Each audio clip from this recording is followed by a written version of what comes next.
Vous vous êtes déjà demandé ce qu'était devenue la chanteuse de R&B Olivia? La plupart des gens la connaissent comme la First Lady du G-Unit ou pour son passage remarqué dans l'émission de télé-réalité Love and Hip Hop New York. Mais pour ceux qui s'en souviennent, la vraie question c'est pourquoi sa carrière a stagné et où est-elle aujourd'hui? Eh bien, dans cette vidéo, on va décortiquer tout ça.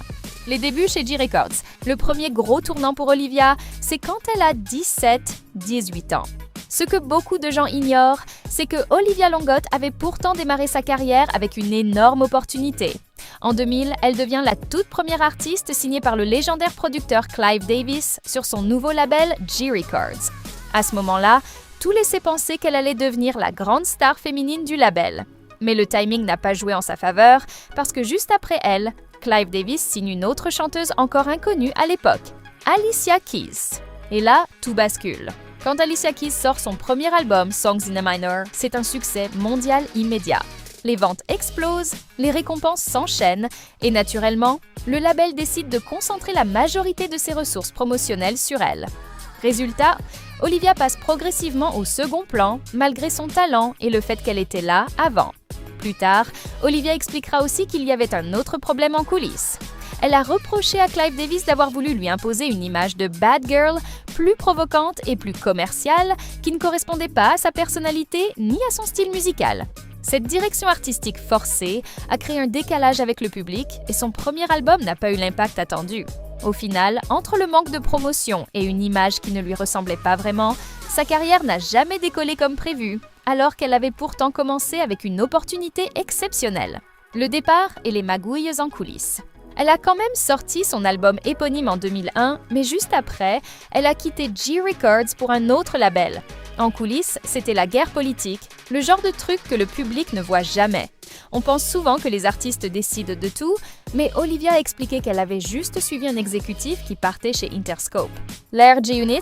Après ce départ chaotique, elle finit donc chez Interscope. C'est là qu'elle est managée par le regretté Chris Lighty, qui la met en contact avec 50 Cent et son label, le G-Unit.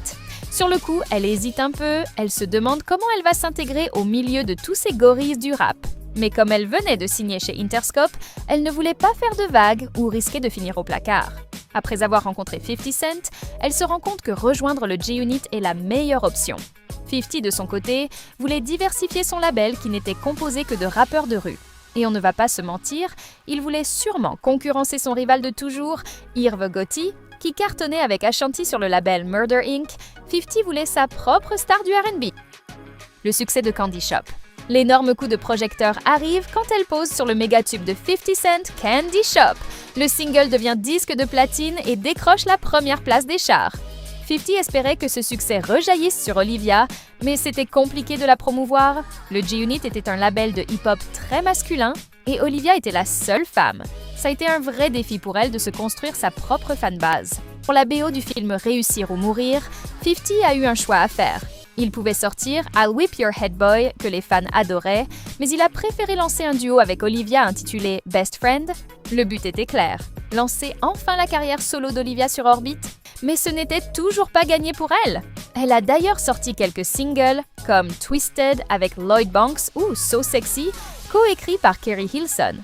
Elle a aussi fait une apparition sur Wild Tonight, un titre de Shaggy qui était son copain à l'époque. Pourtant, Best Friend devait servir de rampe de lancement pour son deuxième album, Behind Closed Doors. Mais le projet n'a jamais vu le jour. Olivia était constamment en tournée avec le G-Unit et n'avait pas le temps de s'occuper de sa promo. Elle a quand même réussi à poser sur un projet du groupe, la mixtape So Seductive.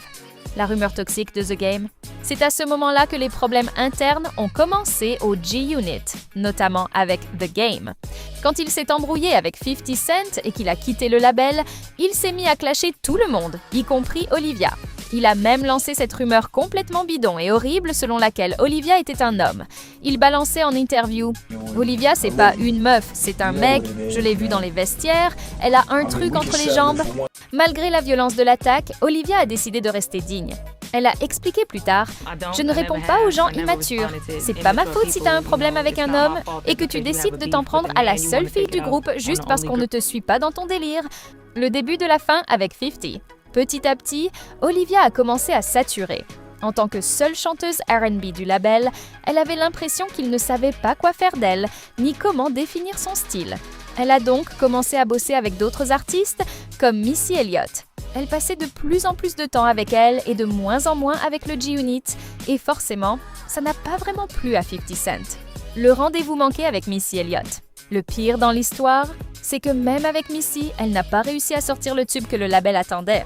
Elle devait initialement participer au titre Let It Go, produit par Missy Elliott.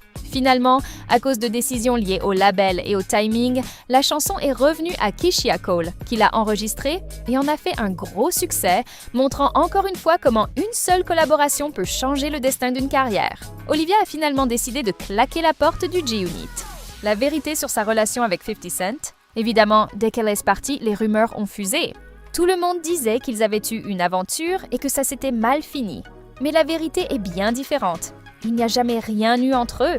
Olivia raconte même que 50 avait prévenu tout le monde dans le groupe. Personne ne touche à Olivia, c'est votre sœur. Si quelqu'un essaie, il dégage du groupe. Pourtant, elle a avoué plus tard qu'il y avait une certaine attirance physique. 50, c'est un beau gosse, il est costaud. Ils ont eu une discussion honnête un jour où ils se sont dit « Écoute, tu me plais, je te plais, mais on ne peut rien faire parce que ça va tout gâcher professionnellement. » C'est 50 qui avait lancé la conversation et ils en sont restés là. C'était purement pro. L'ardoise a 2 millions de dollars. Il aurait investi pas moins de 2 millions de dollars sur elle sans jamais voir de retour sur investissement. C'était hyper frustrant pour lui de voir qu'elle n'arrivait pas à percer comme les autres chanteuses de sa génération. 50 expliquait que le problème avec certaines artistes solo, c'est qu'elles veulent mener un train de vie de superstar avant même d'avoir un hit. L'addition grimpe vite et quand tu te réveilles, t'as une dette de 2 millions alors que ton disque ne se vend pas.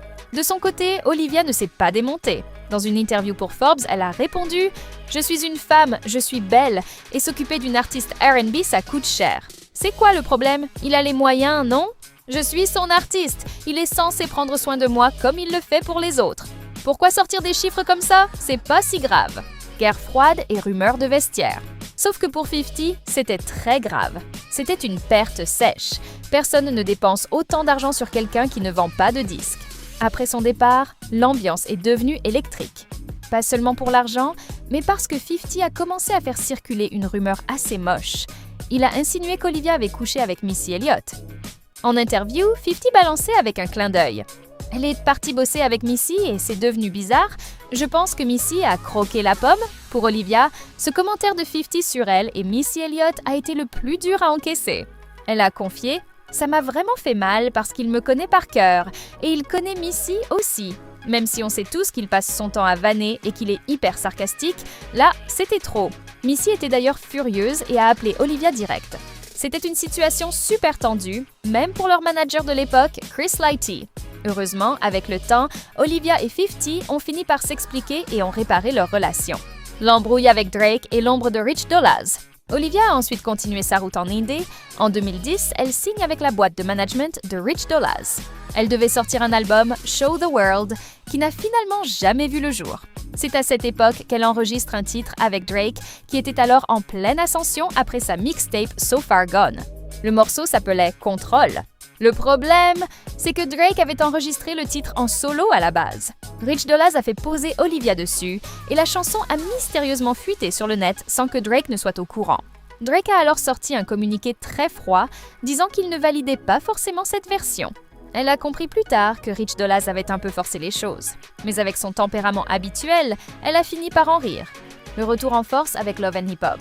En 2011, Olivia prend un nouveau virage en devenant l'une des têtes d'affiche de la toute première saison de Love and Hip Hop New York. Dans l'émission, elle se livre à cœur ouvert sur ses galères dans l'industrie. Parfois, j'ai juste envie de tout plaquer. J'ai l'impression que personne ne croit en moi. Il y a des meufs qui ne savent pas chanter et qui réussissent. Pourquoi c'est si dur pour moi? Grâce à l'émission, elle sort enfin un nouveau single, December. C'était son premier vrai morceau depuis l'époque J-Unit et les fans ont adoré. Pour la première fois, elle pouvait enfin montrer l'étendue de ses capacités vocales sans être étouffée par une image de bad girl. Le titre s'est même hissé à la 76e place des charts R&B, une belle petite victoire pour elle après tant d'années de galère. L'échec de l'indépendance et le clown Rich Dollaz. À ce stade, on a l'impression que la carrière d'Olivia prend enfin la bonne direction. Elle fait le R&B qu'elle aime et elle profite de la visibilité de Love and Hip Hop. Mais les choses se gâtent avec son manager, Rich Dolaz. Rich voulait qu'Olivia montre plus son caractère, comprenez, qu'elle crée du clash pour booster l'audience, mais Olivia refusait de jouer un rôle ou de se ridiculiser pour la télé-réalité. Mais le succès massif ne venait pas. Ce qu'elle ne savait pas, c'est que son manager était un véritable frein. Dans le milieu, Rich Dolaz n'était pas pris au sérieux. Les DJ et les directeurs de radio voyaient leur duo comme un cirque. Olivia a fini par ouvrir les yeux. Mais le pire, c'est qu'Olivia a découvert que Rich Dolaz la volait.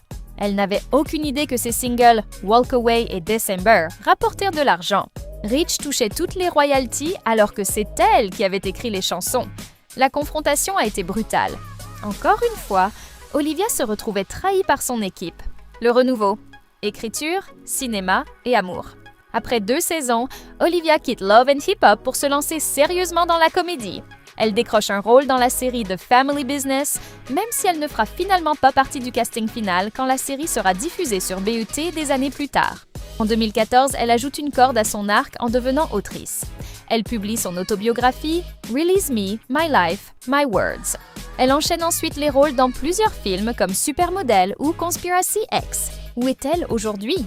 En 2020, elle a fait un retour surprise dans la saison 10 de Love and Hip Hop et a sorti de nouveaux titres comme Join Me. Elle a publié en 2024 son premier album en plus de 20 ans, You Are, comprenant des titres personnels dont un hommage à sa mère décédée.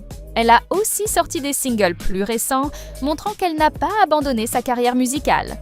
Au début des années 2000, Olivia avait pourtant une grosse visibilité grâce à son passage dans le groupe G-Unit, surtout après le succès du titre Candy Shop. Mais le problème, c'est que malgré cette exposition, elle n'a jamais réussi à sortir un véritable album solo à succès sous le label. Après son départ de G-Unit, Olivia a tenté de relancer sa carrière en indépendant, mais l'industrie musicale avait déjà changé avec l'arrivée massive du streaming et de nouvelles chanteuses R&B plus médiatisées.